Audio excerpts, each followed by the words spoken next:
में होंगी हथकड़ियां, पैरों में होंगे जंजीर। अरे कभी तो तुम्हारे आंगन में गूंजेंगे मेरे भी गीत। जब रात की तन्हाई में तुम अकेली सोएगी और जब मेरी याद आएगी तो तुम फूट फूट कर रोएगी। सच, तू बहुत रोएगी, बहुत रोएगी। Recording by Anil Films. It's been on the track.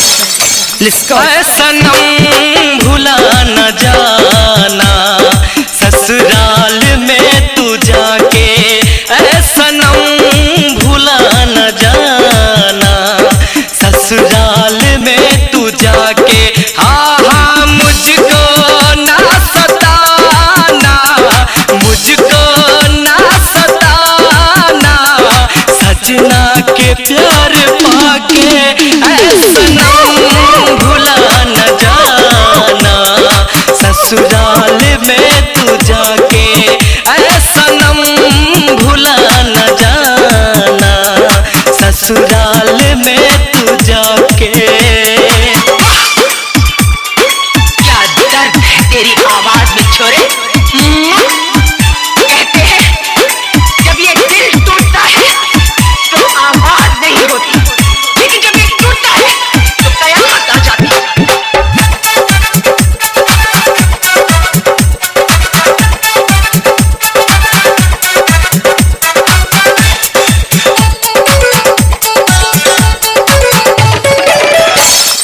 जब गाँव मैं तेरे आऊं न देख के शर्माना, किसी लड़के को भेजा कर तुम घर पर मुझे बुलाना।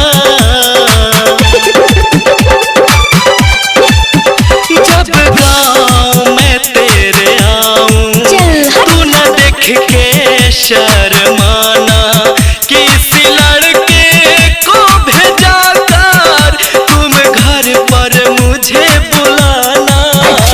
तू अपनी सूरत दिखा जाना, सूरत अपना दिखा जाना, घूंघटा जरा हटा के सनम भुला न जाना ससुराल में तू जाके, सनम भुला न जाना ससुराल में तू जाके।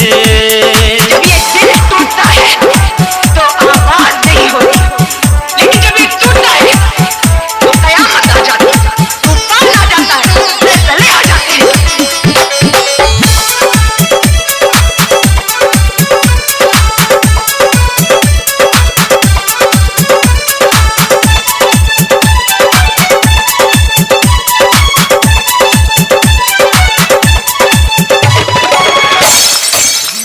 देखा था जो मैं सपना हुआ नहीं वो पूरा, अपनी प्यार की कहानी रह गई वो आधा अधूरा।